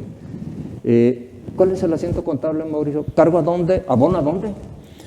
Pues es, en el ejemplo que pusimos de si le pongo los 500,000 que dice la declaración al cargo de resultados y luego aboné temporalmente los 500 en el pasivo que luego liquidé con la declaración menos pagos provisionales, o desde este momento ponemos el $1,000,000 y generamos el pasivo del $1,000,000, de los cuales se pagan 500,000, porque es lo que dijo la declaración, y hay 500 de un pasivo derivado de una posición fiscal incierta. Ese sería, por ejemplo, en buen un español ejemplo, ¿no? es cargo a gastos en la provisión para impuesto sobre la renta con abono al pasivo, Mauricio. Así Ese es el asiento Ese es el contable. asiento contable. Para decirlo en palabras coloquiales, ¿verdad? Así es. Y normales, y que no nos espantemos de eso, ¿verdad? O bien no le des un beneficio al impuesto diferido si es que te produjo una pérdida y en consecuencia pues no tengo ese beneficio que también va a la parte de resultados, caen en el mismo renglón en el estado de resultados. Perfecto. En el balance tienen una presentación diferente, uno queda como partida corriente o de corto plazo, si es el impuesto corriente, y otro pudiera ser un diferido que estoy reservando, ¿no? Dependiendo, así se ve en el balance general. Bien, o sea, puede ir al impuesto corriente en la provisión para ISR o puede estar reflejado en el impuesto, en la parte diferido. del impuesto diferido. Así Bien, es, entendido. así queda. Bien. Oye, Mauricio, creo que la norma habla de unos métodos para determinar la posición fiscal incierta. ¿Cuáles son esos métodos? Pues hay un par de métodos, el más probable que es el más utilizado y es aquel método que nos ayuda a estimar desde el día 1 o estimar a través del paso del tiempo cuál sería la probabilidad de pagar ese impuesto, ¿no? Y en medida es, tengo al día 1 o al año 1, qué probabilidad tengo de que esto tenga que pagarlo, y a través de que va caminando el tiempo o van pasando los años o hay nuevos elementos, esta pudiera bajar, ¿no? Entonces ese es un método, uno de los dos métodos, y ese sería el más utilizable y es el que más comúnmente vemos nosotros, ¿no? Muy bien, muy bien. Oye, pues Mauricio, interesante. Entonces la norma establece un par de métodos. El que nos acaba de mencionar es ¿cómo dicen? Probable. Es el más popular, diríamos, es Más la delita, popular, ¿verdad? así Es el es, más así popular entre la tropa. Bueno, yo siempre digo, cuando algo es más popular, siempre digo que es la delita, ¿no? Así es. Que es el más popular entre la tropa. Juan Carlos, ¿tengas algún comentario? Sí, y en este tema, derivado, yo creo que este mismo tema podía aplicar a la PTU. Qué buen punto. Porque sí, es buen nos punto ahí, Juan enfocamos Carlos. a ISR, pero la PTU no se nos olvida, incluso ahora con la reforma que hubo, pero su cálculo depende también de las deducciones Sí, claro. fiscales y del Sí, ingreso de hecho, por acumulado. ejemplo, así es, para el tema de la PTU diferida, pues nos aplica la misma norma Así de es. 4, ¿no? Nace la obligación en la de beneficios empleados, el NIF de 3, pero te dice, para el cálculo, vete a como diga la NIF de 4, que es el método que conocemos de activos y pasivos para reconocer impuesto a la renta. Entonces, Juan Carlos, un ingrediente para México, a diferencia, por ejemplo, que pudiera haber en otros países, es la PTU. Y te establece esta sección que agregaron de los tratamientos fiscales es, cuidemos también el efecto de la PTU. Porque en la medida que se tenga un pago adicional por impuesto de la renta, si son entidades donde están los trabajadores, que de acuerdo con todos los cambios laborales, eso indica que así es, Juan Carlos, tendrá el efecto en la PTU. Es decir, también tendré que provisionar esa PTU por esa posición. Nada más que aquí la geografía ya es diferente, ya no va en ese apartado del impuesto a la renta, sino lo reconocemos donde va el gasto operativo, que comúnmente reconocemos la PTU corriente y la PTU diferida. Pero entonces, para este caso particular, tenemos que considerar el tema de PTU corriente o la PTU diferida que se puede producir por una posición fiscal incierta. Oye, aprovechando que está aquí Alfredo, porque digo, tenemos la buena fortuna, los dos son miembros de CONPRE y todo. Y Alfredo, ya Mauricio nos dijo pues, que en México tenemos la NIF de 3, que es la que nos vincula con la PTU diferida y la PTU corriente, y nos remite o vincula a la NIF de 4. En buen español, estamos atrapados. IFRS y US GAAP, allá ellos no contemplan la PTU. En el caso de IFRS, específicamente, como lo mencionas, no lo contempla, pero para US GAAP hay criterio que sí se debería de considerar también las provisiones por PTU diferida. Obviamente la PTU causada aplica para las tres, ¿no? Porque finalmente pues es un gasto propio del ejercicio y pues que la compañía lo tiene que pagar, ¿no? Ya cuando cambiamos a la diferida, sí tiene estas particularidades que IFRS la saca, no la considera, más bien no la considera. Y el caso de US GAAP sí se llega a considerar por algunos textos que contiene la normatividad norteamericana. A ver, entonces en buen español, para efectos de IFRS, al estar pagando en Estados Unidos bajo IFRS, quitamos la PTU diferida. Correcto. La corriente sí se queda, pues esa ni con pomada de la campana, ¿verdad? Exactamente.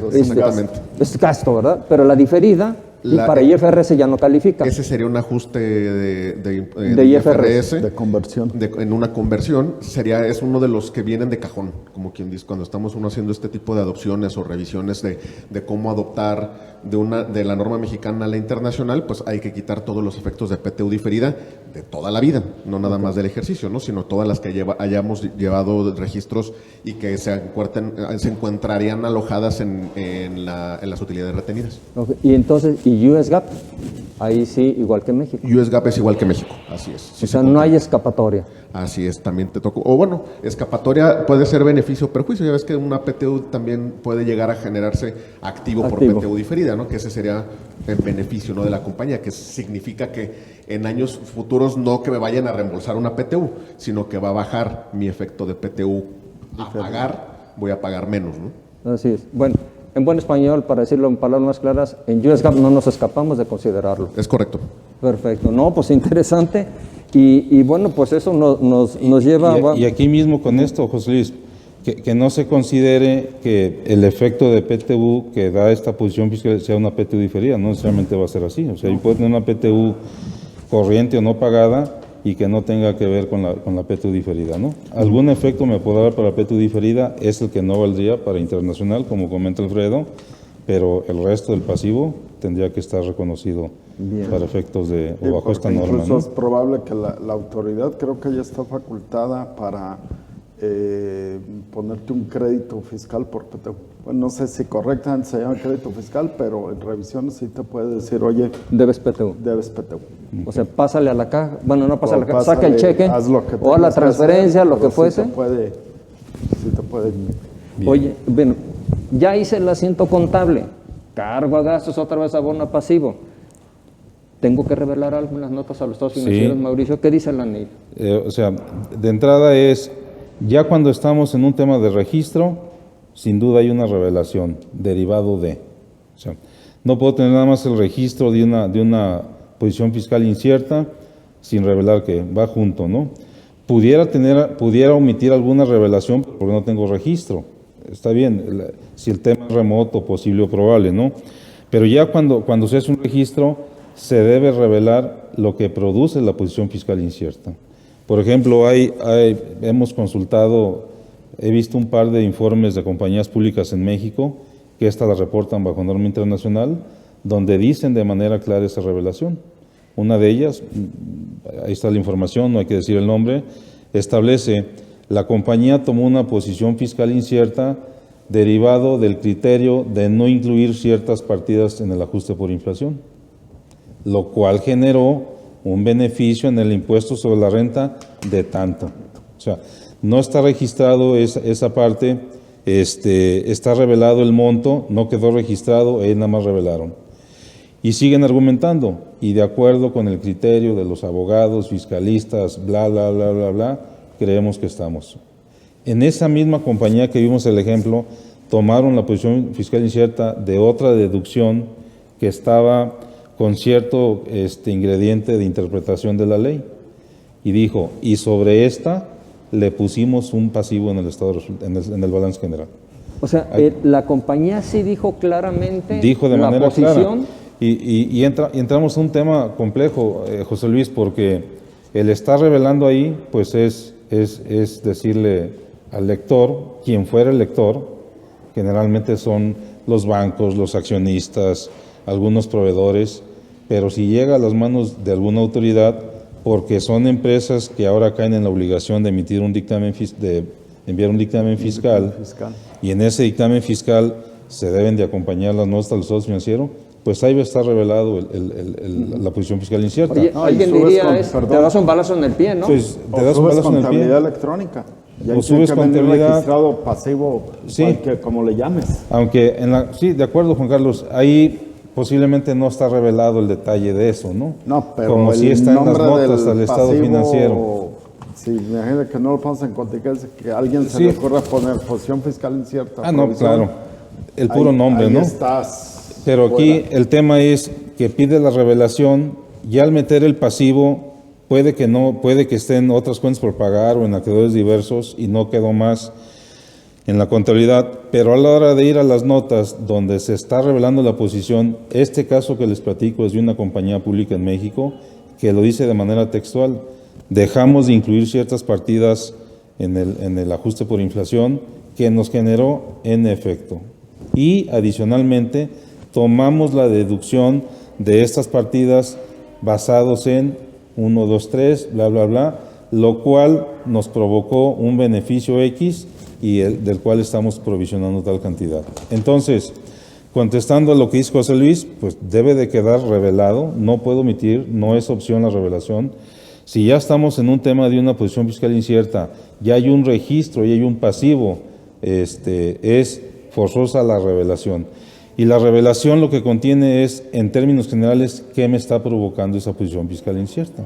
Las palabras podrán cambiar, aquí no hay una regla, no hay un texto uniforme que nos diga redáctalo de esta manera, inicia por aquí, termina en esta parte, va al usuario, al emisor, quien va a poner esa revelación, pero la revelación tiene que ser lo suficientemente clara y no para ver si lo agarra alguna autoridad, es para que el lector de estados, el usuario diga, esta posición fiscal incierta, quien está haciendo uso del estado financiero, pues también tiene ese grado de conocimiento y de especialidad de los temas contables, de los temas fiscales, y él podrá decir, esta situación puede generar que esta 50% que se registró de esta posición se convierta en más, o puede decir, oye, este caso no es tan claro y pues asumo que esto no va a ocurrir en caso de una revisión. Pero si es si hay que hacer la revelación lo más clara posible, que atienda al caso que está provocando la posición, aunque esto represente, pues como dices, José Luis, darte un balazo en el pie, ¿no? Porque ni siquiera es opción, ni siquiera me dice, oye, si no quieres que circule o que alguien lo lea, pues quítalo, eso no existe. Tenemos que poner esa revelación. Insisto, palabras más, palabras menos, alguien podrá ser más explícito, menos explícito, y va al criterio de quien emite los estados financieros, ¿no?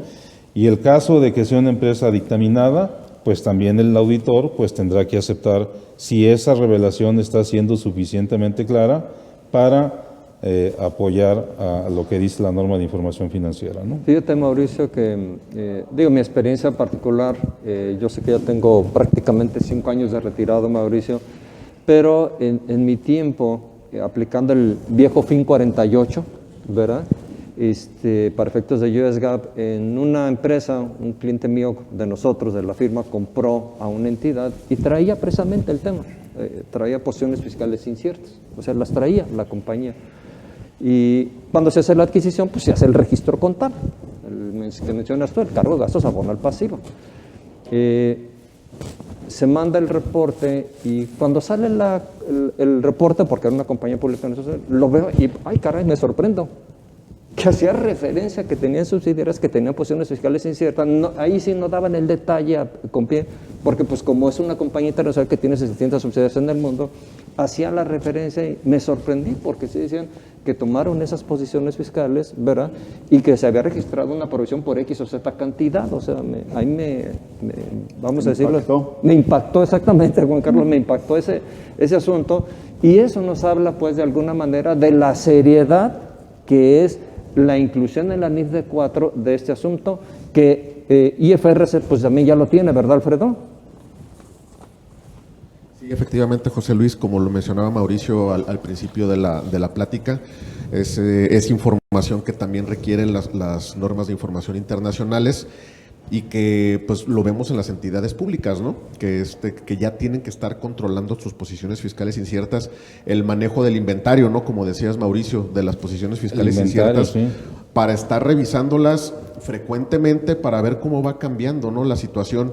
Si lo vemos nosotros desde nuestra postura o nuestra perspectiva de auditores, y que antes solamente recibíamos las cartas de abogados, ¿no? Las confirmaciones de abogados, tendrá que haber un esfuerzo adicional por parte de los abogados o de la misma compañía para que nos ayuden primero para que ellos sepan qué sí deberá de incluirse como posición fiscal incierta y cómo después nosotros como auditores tengamos que tener evidencia suficiente de ello, ¿no? Y la única forma así de poderlo hacer es que haya un análisis completo de cada una de esas posiciones, ¿no? Muy bien, ¿no? Pues, y tocaste ahí el tema, Alfredo, el tema de los abogados, ¿no? A veces les requiere que señale en su opinión algún porcentaje de éxito o de fracaso, como lo queramos ver, ¿no? Para poder medir si estamos en un asunto remoto, posible o probable, ¿no? Correcto. Y ahí se vuelve complejo porque las respuestas son, oye, pues yo no soy el juzgador, está claro que no eres el juzgador, es con base en tu experiencia, con base en tus conocimientos, con base en otras situaciones similares que hayas enfrentado, a las propias leyes, jurisprudencia y demás, es que es importante que el preparador de estados financieros pueda conocer ese porcentaje de éxito de algún tema, ¿no? Para enseguida él mismo pueda definir si debe de ir a hacer un asunto que le pueda llamar remoto, esto no pasa nada, posible, a lo mejor revelamos algo, o probable, revelamos y sacamos la calculadora y una póliza contable para reconocer el pasivo, ¿no? Finalmente, si es una obligación de la compañía, pues tendrá que estar, ¿no? O sea, tendrá que estar. Así como todas las demás que se registran, pues esta también, aunque tenga carácter de fiscal, y que por eso como que nos hace dudar un poquito de si entra o no entra, bueno, finalmente el análisis concluye que lo es, pues se tiene que registrar, ¿no? Como cualquier otro pasivo. Y esta norma contable, la norma D4, pues habla de eso, el impuesto a la utilidad, ¿qué es lo que debe de contener? En los estados financieros tengo su cargo a resultados y por efecto diferido su cargo adicional o su crédito, dependiendo, y tengo unos efectos en el balance general. Puede haber un pasivo de corto plazo, puede haber un efecto de impuestos diferidos. De eso habla la NIF D4, de estos ingredientes. No es solamente impuestos diferidos, es el impuesto que le pagamos a la autoridad, qué tratamiento tiene, el impuesto causado, y luego esa diferencia entre la base contable y fiscal puede producir efectos diferidos. También lo contempla aquí, me dice cómo calcularlos y cómo registrarlos y cómo presentarlos, y agrega ahora las posiciones fiscales inciertas o tratamientos fiscales inciertos. Y la palabra lo dice, es ante esa incertidumbre, ¿qué hacemos? Desde el año 1 y cómo va caminando la transacción, ¿sí? ¿Qué debemos de hacer? Nos obliga a ir más allá de una revelación, de un registro, ¿sí o no? Justamente esto es lo que trata esta parte de la NIF, que insisto, el colegio próximamente va a anunciar una plática particularmente para que se pueda ver el detalle de lo que contienen estos párrafos de los tratamientos fiscales inciertos, con la idea, pero la finalidad es esa, ¿no? Es qué vamos a reconocer en la contabilidad derivado de esto, cuándo lo debemos reconocer y cómo lo vamos a reconocer, en fin, toda esta sección de tratamientos fiscales inciertos, oposiciones fiscales inciertos, pues me puede llevar a generar un registro adicional al que tradicionalmente estamos haciendo. ¿Vas a estar tú en la plática, Mauricio? ¿Tú eres de los expositores? A ver, Juan Carlos, ¿o nos vamos comprometiendo ya ahorita aquí? Platícanos. Ya está comprometido. Acordando la fecha. Se va a platicar justamente este tema, ¿no? Y donde podremos ver, pues ya algunos casos con números, un balance general, un estado de resultados y algún caso, no sé si más común de los que pudieran llevar a una posición fiscal incierta, y es cómo se vería en el estado financiero, ¿no? ¿Qué efecto tendría en el estado financiero? ¿Cómo se tendría que revelar este tratamiento fiscal incierto? ¿Se van a estudiar los dos métodos ahí en ese curso? Y vamos a explicar los dos métodos exactamente en este curso, y poner un número y un asiento contable para decir dónde cargo y dónde abono, el año 1, el año 2, el año 3, en la medida que incrementa o que baje la posibilidad de que esto pueda ocurrir, y luego qué tenemos que revelar. Aunque en la revelación, insisto, pues no hay un texto obligatorio, va al entendimiento y a cómo el emisor quiere expresar esa posición fiscal incierta, pero tiene que ser lo suficientemente clara para que un tercero entienda de qué se trata la posición. Si es meramente algo indebido que pueda pedir la autoridad y que tengo que revelarlo porque está la situación, pero que no me lleva a registrar algo, o es algo que posiblemente tenga un efecto de perjuicio para la sociedad, dice, ya instala el pasivo ahorita, ya quiero ver en la contabilidad ese posible pago que vas a ocurrir. No te tienes que esperar al último día a que la instancia 1 o 2, el juicio y desde ahorita vamos a asumir que tenemos enfrente la autoridad y qué es lo que tenemos para tener este tratamiento fiscal. De acuerdo.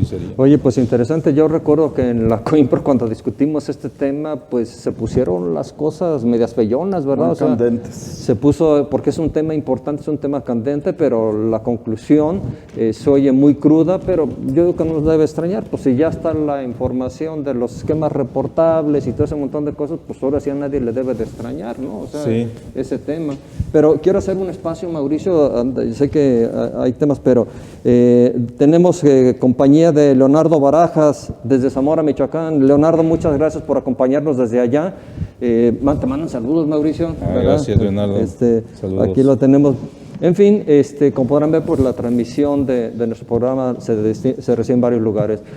La verdad tenemos muchos, quisiéramos seguir platicando, Mauricio, pero el tiempo se nos agotó.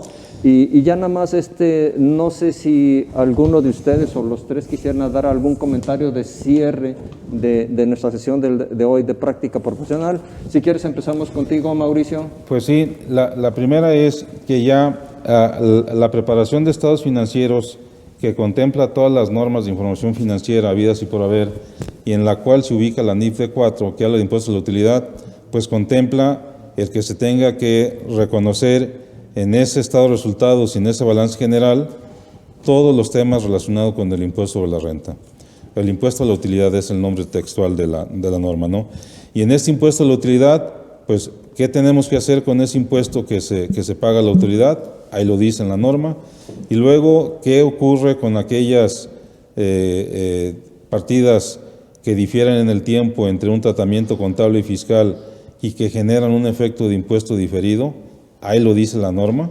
La norma no habla de impuestos diferidos, es impuesto a la utilidad.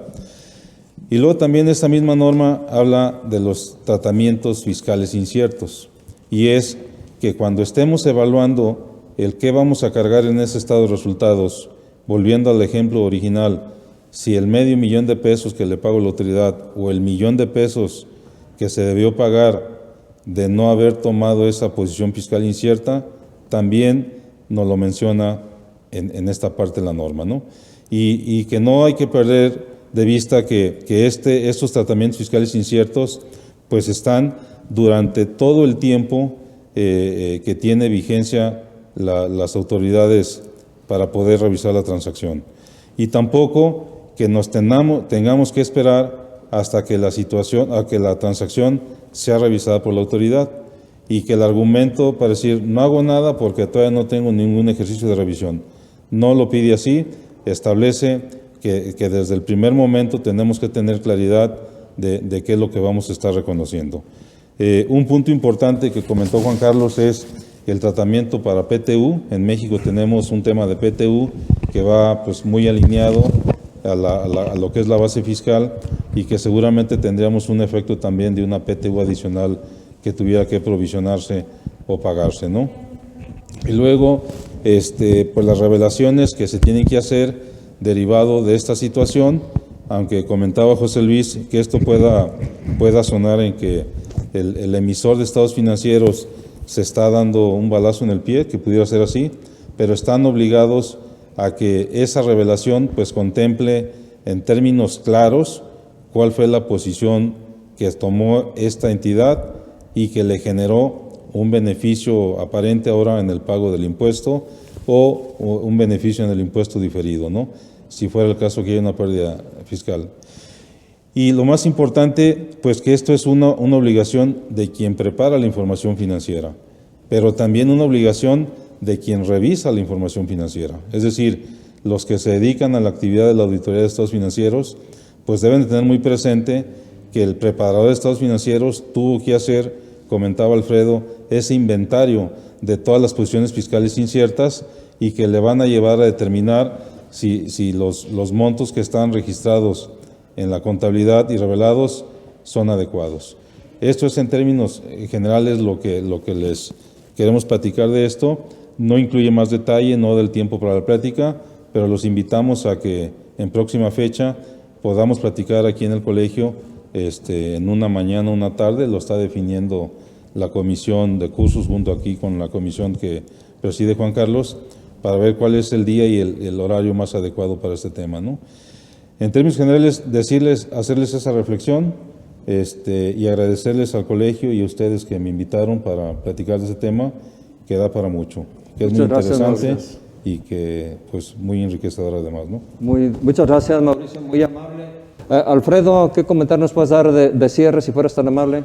Muchas gracias, José Luis. Pues nada más recordarles a toda la membresía que el modelo de estados financieros que les estamos poniendo a disposición está disponible en el portal del colegio y que en caso dado que ustedes estuvieran interesados o que su información financiera necesite alguna revelación adicional, que nuestro modelo, por como estaba desarrollado para empresas pequeñas y medianas, no tiene mucho tipo de transacciones especiales, estamos a sus órdenes, ¿no? Para ayudarles en la manera que ustedes lo consideren pertinente. Está el contacto de la dirección que compartía Juan Carlos, coimpro@ccpg.org.mx, para que nos hagan llegar sus dudas. Y también, como lo mencionaba hace ratito, pues también sus sugerencias, ¿no? Estamos abiertos a las sugerencias y a que participen con nosotros también en toda esta construcción y que sigamos mejorando poco a poco este modelo.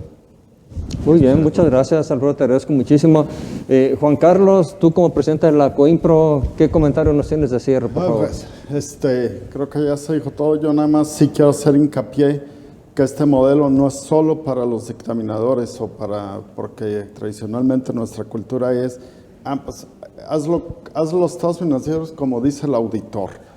Este modelo va incluso encaminado al contador de empresa para que prepare información financiera de calidad, se puedan tomar mejores decisiones y por ende, y créanme, yo soy un convencido de que el preparar estados financieros conforme a las normas facilita el cumplimiento de muchas otras obligaciones, porque todo parte de la contabilidad.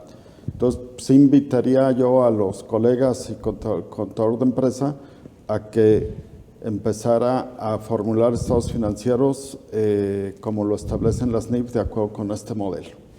Muchas gracias, Juan Carlos.